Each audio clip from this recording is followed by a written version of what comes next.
Göklerde hasretin var, yürekler aşkınla çarpar. Sensiz dünya bizlere dar. Selam sana ey kutlu yar. With submission, faith and patience, you conveyed the noble message, brought us light through your guidance. Peace be upon you, my beloved. Ya Habibi, Ya Muhammad, Ya Nabi, salam alayka. Ya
Imam Ahmad Ibn Hanbal maka pelapor hadisnya dia tertinggal kepada kita.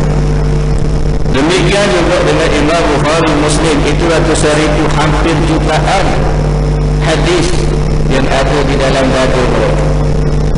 Yang mereka tinggalkan kepada kita tidak sampai pun 10,000 hadis. Sahih Bukhari, Muslim kita sampai 10,000, tuan-tuan. Di mana bagi ratusan ribu lagi hadis-hadis Nabi SAW. Artinya ratusan ribu daripada hadis yang dihafal oleh Imam Muslim, Bukhari, Imam Ahmad Ibn Hanbal itu semuanya terkubur dengan matinya Tuhan. Yang ditinggal kepada kita itu adalah yang sempat ditulis saja. Ilmu Imam Ahmad bukan hanya terbatas pada kitab sahihnya, demikian juga dengan Imam Bukhari. Itu yang hanya sempat ditulis. Ilmunya banyak lagi, tuan-tuan. Bagi mana pergi?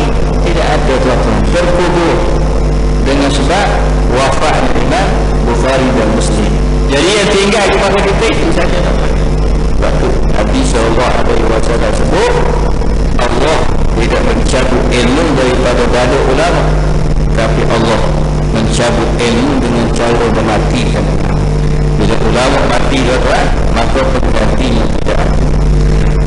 Bila Nabi mati, tidak ada Allah yang boleh ganti.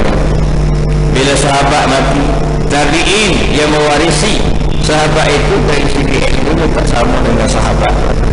Demikianlah daripada generasi kepada generasi. Dan ilmu yang difokuskan di dalam hadis ini yang akan mula-mula diangkatnya ialah berkenaan dengan ilmu khusyuk. Bukan ilmu teknologi bagaimana bukan masuk ilmu itu. Ilmu di sini ialah ilmu khusyuk, ilmu takut kepada Allah Subhanahu wa taala. Sebab setengah ulama mengatakan bahawa di akhir zaman kamu akan masuk ke dalam masjid dan kamu mendapati ramai orang di dalam masjid, tetapi tidak ada seorang pun di kalangan mereka yang terdiri daripada ahli khusyuk. Ramai orang masjid, tuan-tuan, penuh masjid lah, tapi seorang pun tak ada yang jenis hatinya khusyuk kepada Allah. Ilmu khusyuk inilah yang akan diangkat oleh Allah Subhanahu wa taala. Ilmu khusyuk yang tersimpan di dalam hati itu bukan hanya terpancar pada ucapan dan perbuatan.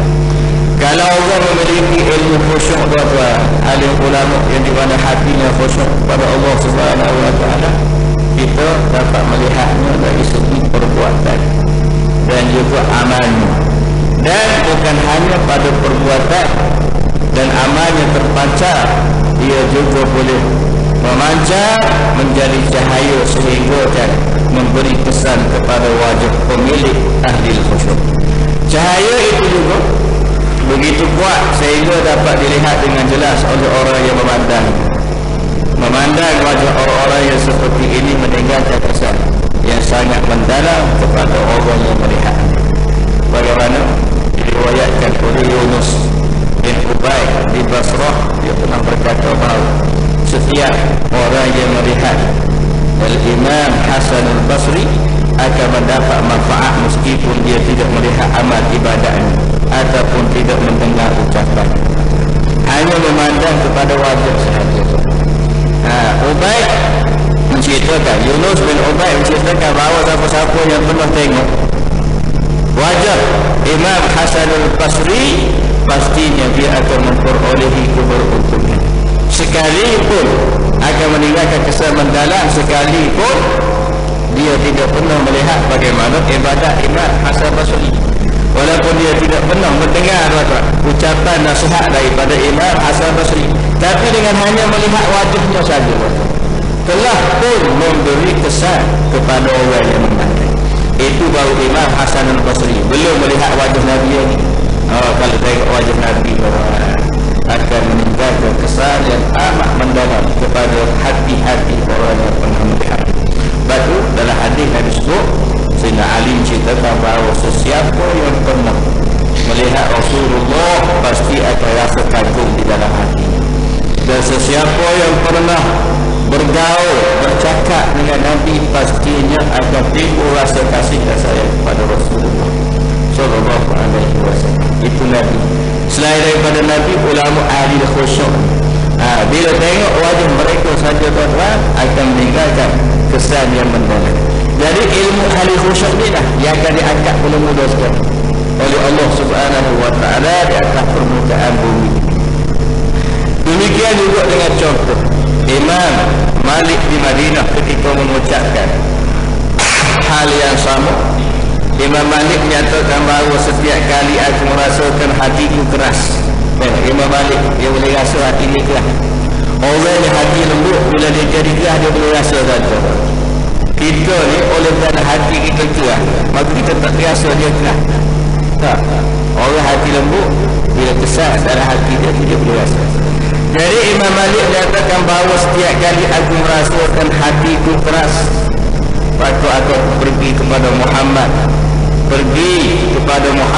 bin Al-Munkadir, lalu aku memandangnya sekali, memandang wajah Muhammad, lalu mengambil keuntungan daripadanya berhari-hari saja. Tengok, ini amalan Imam Malik. Imam Malik kalau dia rasa hati dia surabu, hati dia akan dijumpa dengan ulama. Tengok wajah ulama tuan, tengok wajah ahli khusyuk. Sekali aku memandang wajahnya, dia kata akan memberikan kesan aku mendapat keuntungan beberapa hari. Sebab itu kita kena sentiasa bergaul dengan orang-orang yang seumpama. Jangan bergaul dengan kisah-kisah kita saja tuan.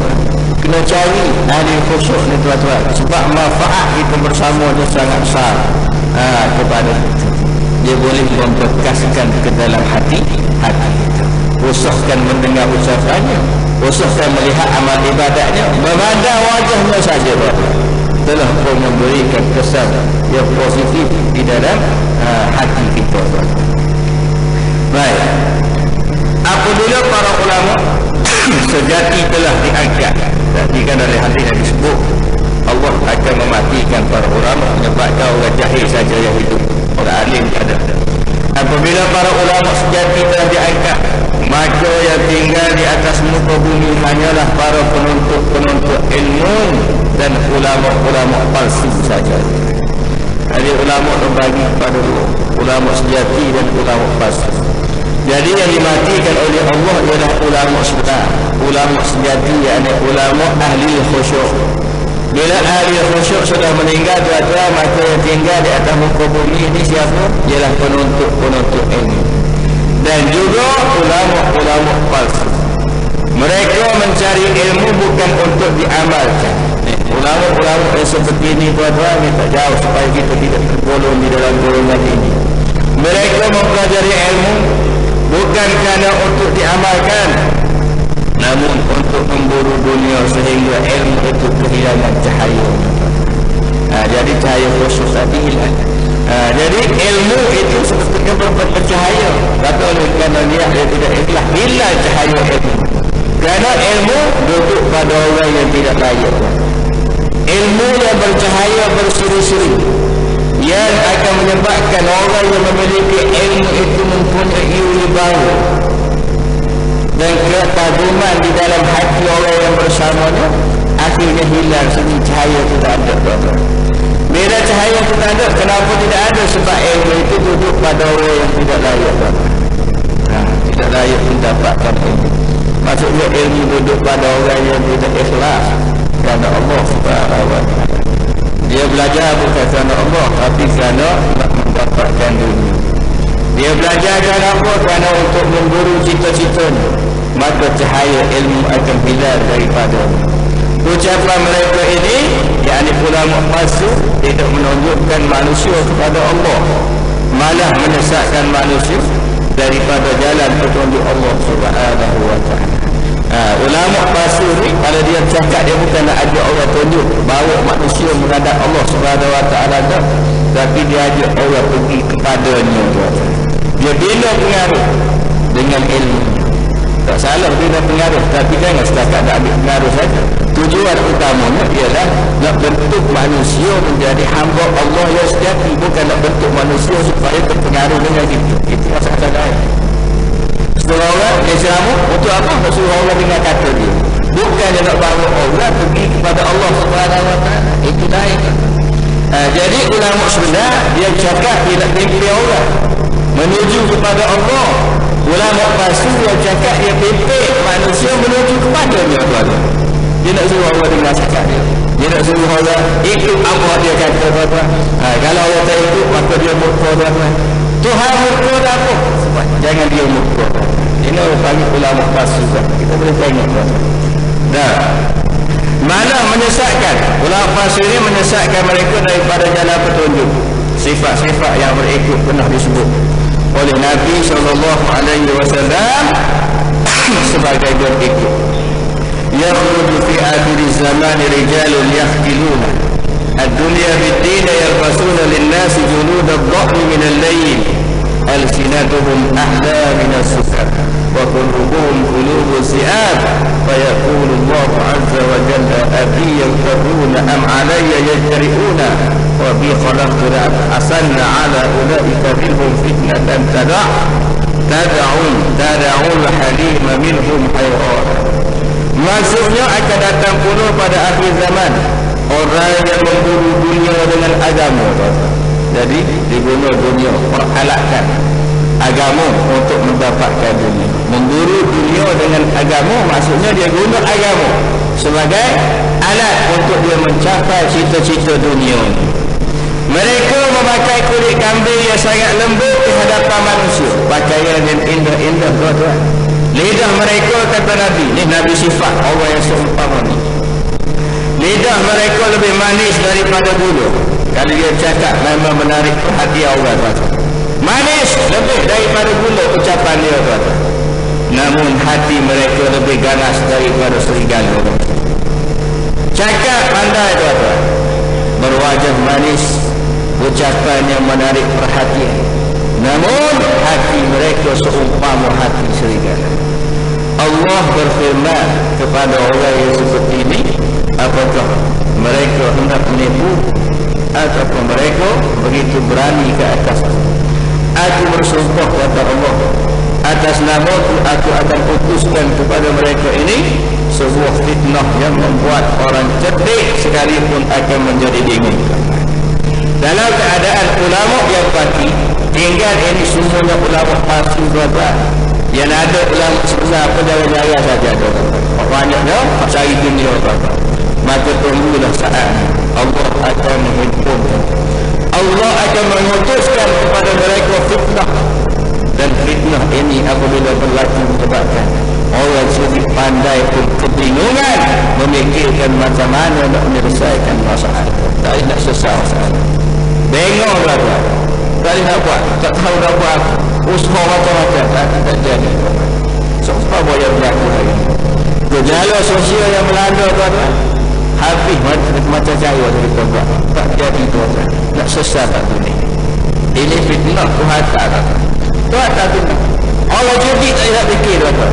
Kita katakan kalau ada dalam sebuah keluarga tenaga habis, orang saja, tuan-tuan. Habis, jadi habis. Tak nak apa. Seorang saja. Kalau berlaku kepada orang kapur, berlaku penagih dadah kepada orang kapur, mak bapak punya kepala nak fikir tak boleh. Bukan hanya kepada orang kapur, tuan-tuan. Kalau benar kepada anak profesor sekalipun, dengan ilmu profesor dia tu bengong, dia pun tak fikir macam mana. Tak selesai. Bila ada profesor tu dia juga. Dalam ini orang panggil itu. Bila benar, tuan-tuan, tak kira anak profesor, tak kira anak siapa. Ini fitnah. Ini dah Nabi sebut, bila kehantarkan fitnah, Tuhan kata orang yang cutik, fikiran yang cutik pun akan menjadi bingung untuk memikirkan bagaimana nak menyelesaikan masalah itu. Masalah dada kita katakan ini adalah fitnah. Mata fitnah. Bila benar ada, tuan-tuan, tak kira anak siapa, anak ustaz, anak terima, anak pembela, anak otak pun, orang biasa tak payah majib, sama saja, tuan-tuan, tak ada beza. Mak bapak semuanya pening. Profesor sendiri pun pening kan anak dia, kan? Dengan terlibat dengan apa. Ini orang panggil fitnah. Sebab apa jadi begitu? Antara sebab Tuhan kerana ulama sudah tidak ada. Yang ada ulama palsu sahaja. Ulama sejati tak ada. Mereka ialah orang-orang yang memiliki ulama ibadah dan penuntut ilmu tadi ialah orang-orang yang memiliki konsep keliru di dalam ilmu. Niat mereka di dalam menuntut ilmu, tuan-tuan, sejak awal lagi keliru. Sufyan Al-Sawri berkata sekelompok orang yang telah keliru di dalam menuntut ilmu, mereka menuntutnya bukan untuk diamalkan. Akhirnya ilmu yang mereka dapatkan walaupun sebesar gunung, namun amal mereka itu sebesar gunung. Ini yang kita lihat. Ini bukti. Oleh kerana dunia menuntut ilmu bukan kerana Allah, menuntut ilmu bukan kerana nak buat amal, dan mendapatkan ilmu Tuhan bagi ilmu padanya. Akhirnya ilmunya setinggi gunung, tetapi amalnya hanya sebesar gunung saja. Itu yang kita dapat. Lihat realiti jawapan saya. Kita bukan nak menjatuhkan siapa-siapa, tapi itulah yang kita tengok berlaku di hadapan mata kita. Pesyarah lecturer, profesor, masa dia mengajar kalau azan, orang komandan azan berhenti kita telah pakai ismail Jumat berhenti kan? Tuan-tuan pernah masuk universiti kita dah kelas lecturer tengah mengajar bila azan di komandan berhenti kita tak kelas, kita pakai ismail Jumat berhenti, tak berhenti kata. Ini profesor fakulti akademik Islam. Kalau profesor nak ayat situ, ni akademik Islam, tak berhenti masa orang azan. Kalau berhenti, bos tak ada berhenti laluan, bagi laluan untuk azan, itu saja kata. Boleh akan berhenti. So, anak-anak murid, kita berhenti dulu kelas, tanya polis mari semua patu sambung mari, ada. Ini yang dikatakan, ilmu setinggi bukit, tapi amat sebesar itu saja. Sepatutnya kalau profesor ni kena sembahyang Jumaat lah tuan-tuan. Tak boleh tinggal sebab dia profesor. Kita tak Jumaat apa, kita tidak profesor. Nah, kita ilmu biasa saja. Dia ilmu tinggi, apa tak Jumaat juga tuan-tuan. Bagi siapa tak Jumaat? Ni lah yang dimaksudkan ilmu setinggi gunung ataupun sebesar gunung. Amalnya hanya sebesar itu saja. Baca bak salat, apabila tu salat jamaah, sekian. Dia sendiri tidak ada. Tapi itu ke mana tu? Ni di antara tanda-tanda ulama-ulama pas. Fenomena ini akan terus berlanjutkan. Tengok fenomena ini, keadaan ini akan terus berlanjutkan dan semakin buruk pada masa hadapan. Jarang sekali kita lihat seseorang yang menuntut ilmu kerana Allah dan kerana nak berabdikan diri kepada agama.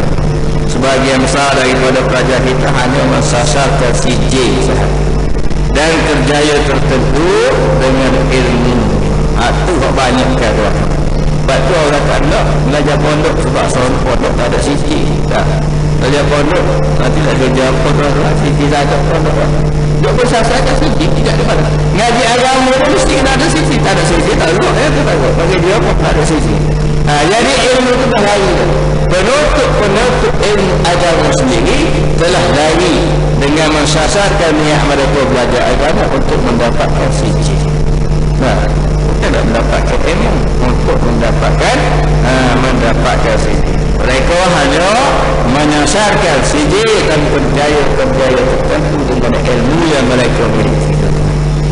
Dulu orang ada master dengan orang BA belajar gaji sama. Gaji sama, master dengan BA kalau kita kerja tuan-tuan, sama je gaji. Sekarang ni dia ada perbezaan. Orang ada master gaji, tanggung gaji dia lain. Orang ada BA industri. Bila gaji umum itu, alhamdulillah katakan untuk menggalakkan supaya orang ramai menyambung rancangan. Termasuklah orang-orang beda agama sendiri. Tak sambung buat masa sebab apa? Sebab nak kepada gaji. Tak apalah, itu sebagai motivasi. Tapi dalam hati kita tuan-tuan, kita tak boleh nak duduk situ tuan-tuan. Kalau duduk situ ngaji ilmu kerana nak dapat gaji lebih, ini kan masuk dalam kelompok ni tuan-tuan. Kelompok menyasarkan ilmu tadi tujuan apa? Untuk mendapatkan dunia ataupun CJ. Jadi kalau niat daripada awal gitu, niat tak betul. Bila niat tak betul, macam mana hidup kita nak barakah? Macam mana kita mendapatkan ahli khusyuk? Macam mana hati kita nak khusyuk? Niat belajar letak. Harapan mula-mula itu tak betul tu. Keliru ke situ. Ramai manusia yang keliru di dalam masalah mencari ilmu. Hanya tidak lebih mensasarkan sihir dan mensasarkan keuntungan duniawi semata-mata. Jadi tidak hairanlah kata dia. Tidak hairanlah kalau kita pernah melihat dan mendengar raja-raja agama, aliran agama melakukan jenayah ataupun seorang lulusan agama, sekolah agama menerima rasuah. Sebab apa? Sebab niat dia tak betul. Jadi kalau tengok orang ngaji agama ambil rasuah juga tuan-tuan rasuah juga, ataupun terlibat dengan mana-mana jenayah tuan-tuan, itu tidak menjadi suatu yang pelik. Kenapa? Walaupun dia mengaji agama, bagi orang biasa punya dia ni kan ngaji agama, macam mana boleh kena hukum rasuah? Ada. Dah sebenarnya tak pelik rasuah. Sebab Allah yang ngaji agama tu niat dia tak betul daripada Allah.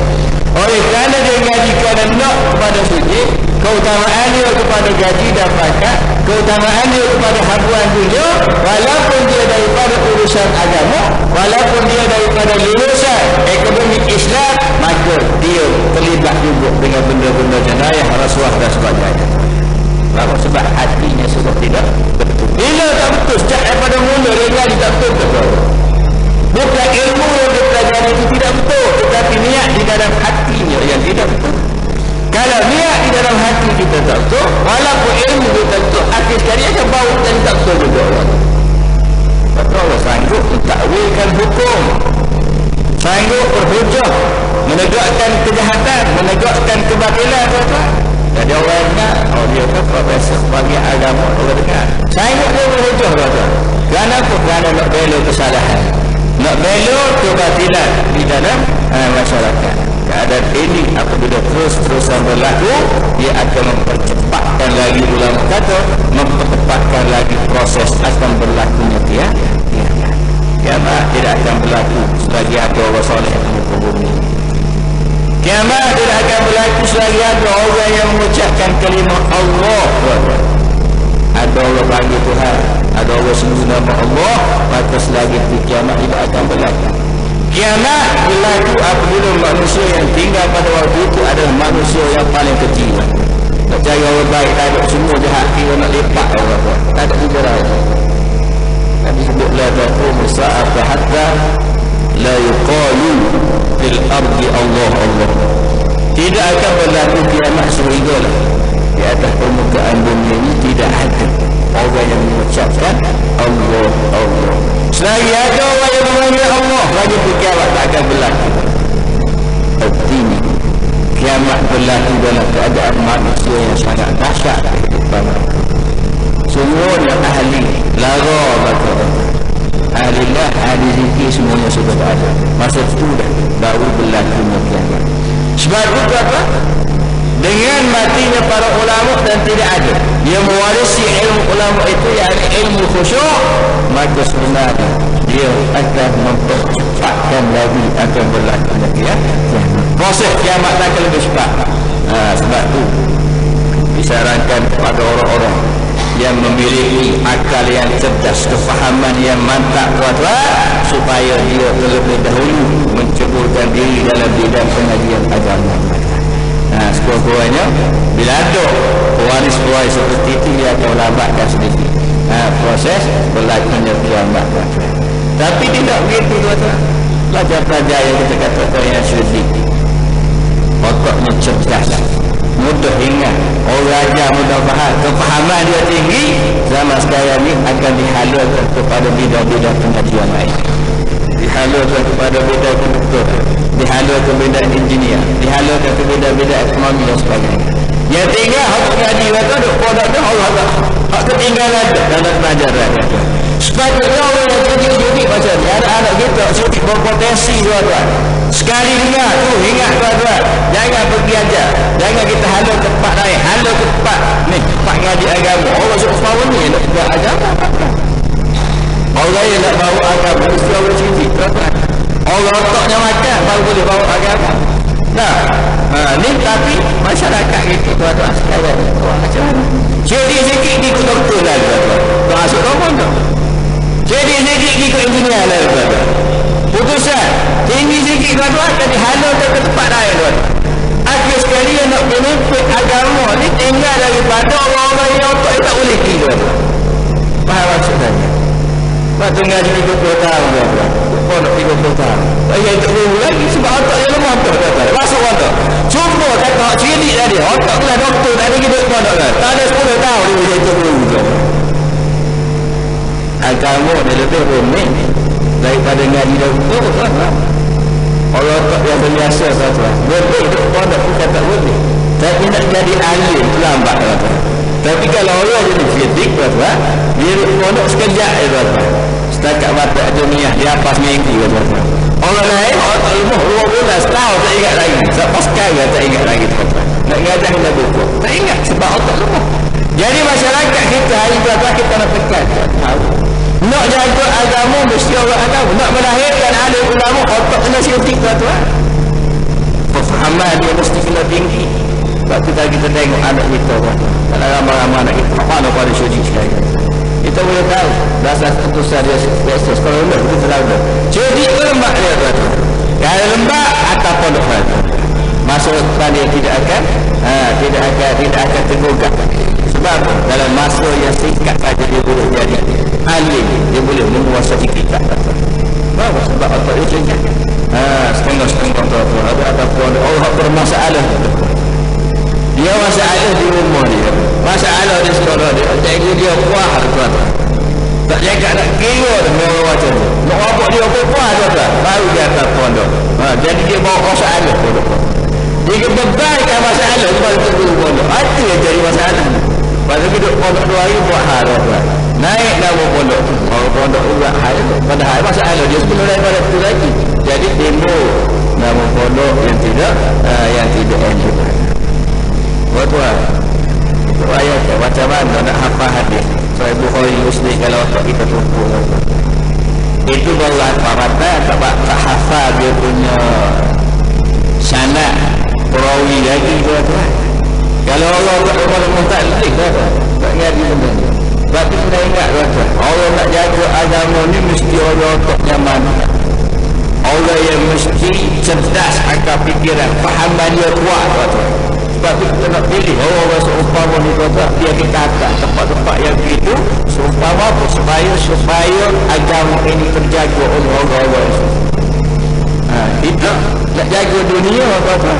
Agama ni jaga dunia. Ada doktor tadi dia jaga orang sakit tuan-tuan. Supaya orang tak sakit dia jaga. Ini lebih daripada orang sakit. Dunia semua dia nak kena jaga tuan-tuan. Tak ada orang yang seperti ni berlaku kiamat tuan-tuan. Ya. Kiamat akan berlaku. Sebab hari sosok tidak tidak ada. Ucapan ini merupakan panggilan untuk para cerdik pandai yang selalu diarahkan ke fakulti perubatan teknikal dan politik agar mengalih perhatian mereka kepada ilmu agama demi untuk menyelamatkan dunia. Jadi kita sebut undang-undang ini supaya kita boleh alihkan. Kalau sebelum ni pelajar-pelajar saudara syedi kita arahkan dia ke mana? Ke fakulti perubatan, ke fakulti teknikal, jurutera, engineer masuk bidang politik ni orang syedi-syedi. Sekarang ni kita alih orang syedi-syedi kita alih kepada bidang agama supaya dia syedi akal fikirannya dan melahirkan manusia yang hakiki khusyuk pada Allah Subhanahu wa ta'ala. Dunia agama hari ini adalah dunia caca merbak. Kalau orang tahu semua benda sesat, tapi ada juga orang beramal tuan-tuan. Kasih amal lama lu sesat tuan-tuan, tapi ada lagi tuan-tuan faham. Kasih amal dia ada pengikut dia, ada dah tuan-tuan. Jangan tak ada pengikut. Kita tidak pelik kalau kasih amal dengan berteriak dia setakat dia seorang saja. Itu apa dia Tuhan isyak dia tuan-tuan. Masalah sekarang ni pahaman dia itu tersebar dan ada yang mengikut, dan orang yang mengikut itu bukan orang kebanyakan. Orang yang mempunyai kuasa dalam politik, yang mempunyai kerawaan tuan-tuan, itu bukan orang biasa. Sebab itulah kasih amat sejak daripada dulu sampai sekarang tidak pernah diambil tindakan secara serius. Kalau dengan arqam diambilkan tindakan, kalau dengan Rasul Melayu diambilkan tindakan, kenapa kasih amat tidak diambil tindakan? Kenapa kasih amat jadi kebal? Cuba fikir. Kenapa kasih amat jadi kebal tak ambil tindakan kepada dia? Jawapannya kerana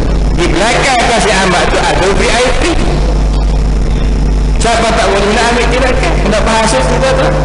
Kalau dia tak ada siapa-siapa untuk pakai dia, lama tu jauh kita pakai dia tu. Lama tu kaki tu jual siasat lah. Tapi sampai kata tak buat. Sebab apa? Sebab bekat dia terlalu besar. Sehingga dia menjadi tempat kan. Tak nak buat.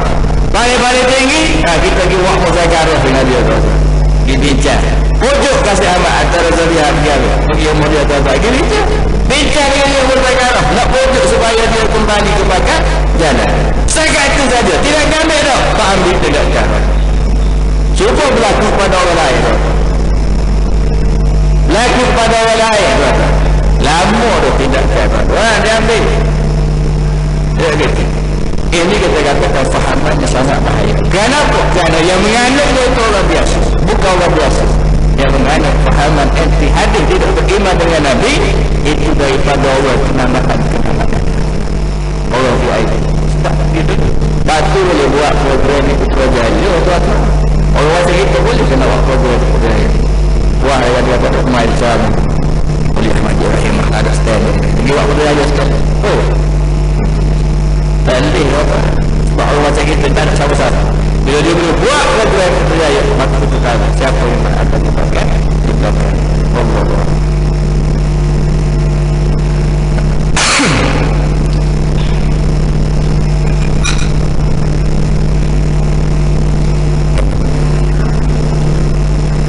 Allahu Akbar, Allahu Akbar,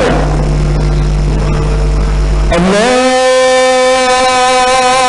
Akbar,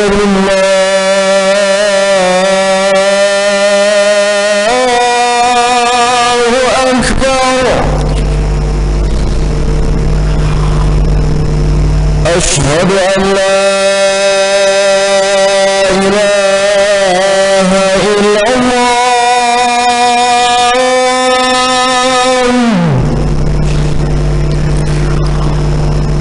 أشهد أن لا إله إلا الله.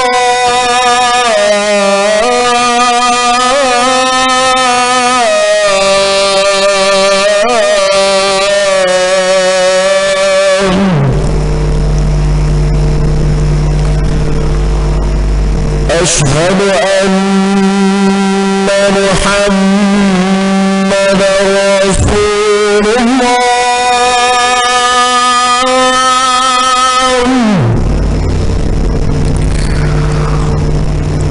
أشهد أن محمدا رسول الله.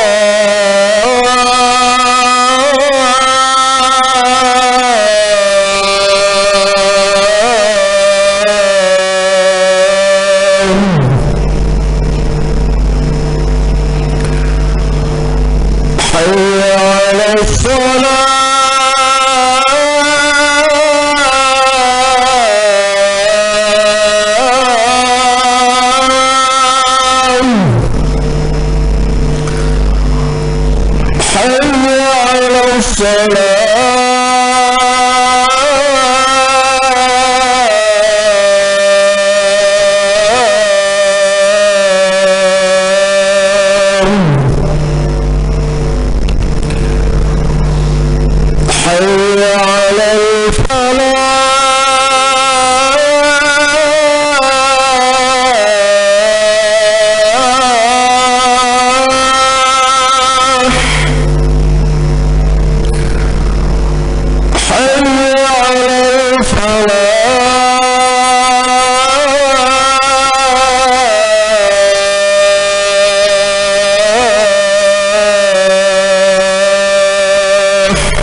sehingga akhirnya yang tinggal hanyalah tulisan-tulisan di atas kertas yang tidak memiliki apa-apa makna. Seorang lelaki Ansar bertanya kepada Rasulullah sallallahu alaihi wasallam. Lelaki Ansar yang bernama Ziyad bin Labi. Dia tanya Nabi, wahai Rasulullah, bagaimana mungkin ilmu akan terangkat padahal kami telah membaca Al-Quran. Demi Allah, kami selalu membacanya dan membacakannya kepada isteri-isteri dan anak-anak kami. Rasulullah sallallahu alaihi wasallam bersabda, selama ini aku ingatkan kamu ni seorang fuqaha di Madinah. Wahai Ziyad, Taurat dan Injil masih dimiliki oleh Yahudi dan Nasrani. Namun apa kegunaannya kepada mereka? Kalian kekuatan yang terkandung di dalam Al-Quran yang terbukti mengubah bangsa Arab menjadi penguasa dunia tidak tidak lagi mampu berkuasa. Begitu juga kitab-kitab fikih hasil ijtihad para ulama ribuan tahun dahulu, sekadar penghias rak-rak buku dan tidak lagi digunakan untuk membantras gejala sosial yang tersebar di dalam kalangan masyarakat. Jadi ilmu banyak, tapi sekadar tulisan yang tercatat di dalam kitab-kitab fikih saja. Ijtihad para ulama hukum hakam terkandung di atas kitab di dalam rak-rak buku tuan-tuan. Bukannya disebut dan diambil untuk diamalkan di dalam masyarakat bagi menjelaskan, menyelesaikan masalah-masalah sosial yang dialami oleh masyarakat. Seumpama ubat mujarab, walau mujarab macam mana sekalipun, tidak akan mampu untuk menyembuh penyakit jika hanya disimpan dan tidak diminum ataupun tidak dimakan. Al-Quran merupakan penawar. Al-Quran penawar segala penyakit hati, penyakit zahir, penyakit sosial, berdasarkan kepada Al-Quran hukum hakam. Tetapi walaupun Al-Quran dibaca, dia tidak memberi kesan apa-apa pun. Sebab dia hanya tinggal sekadar dibaca ataupun ijtihad ulama. Hukum hakam hanya terletak di atas rak-rak buku yang diilahiyah tanpa diambil, disesuai keluar, kemudian disabarkan kepada masyarakat dan diamalkan.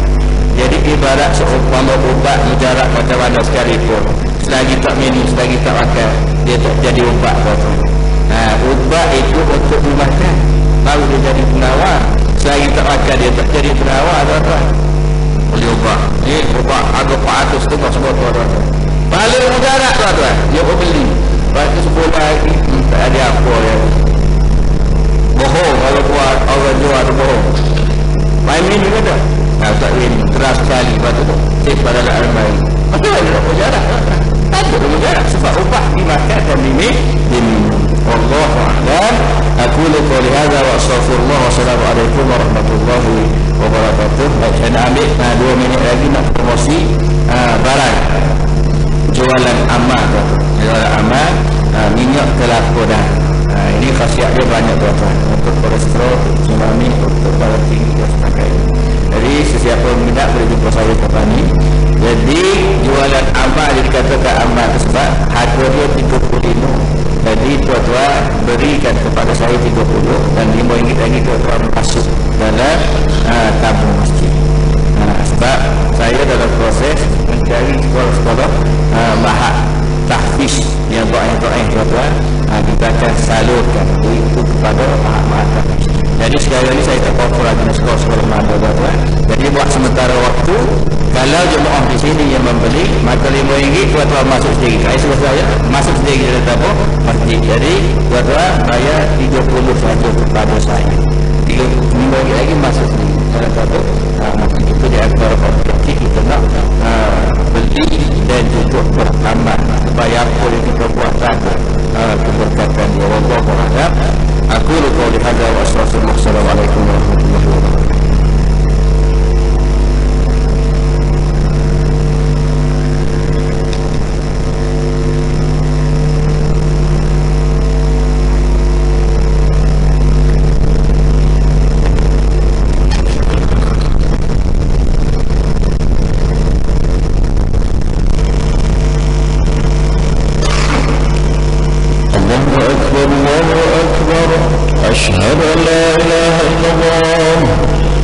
أشهد أن محمدا رسول الله حي على الصلاة حي على الفلاح قد قامت الصلاة قد قامت الصلاة الله أكبر لا إله إلا الله.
عليهم ولا الضالين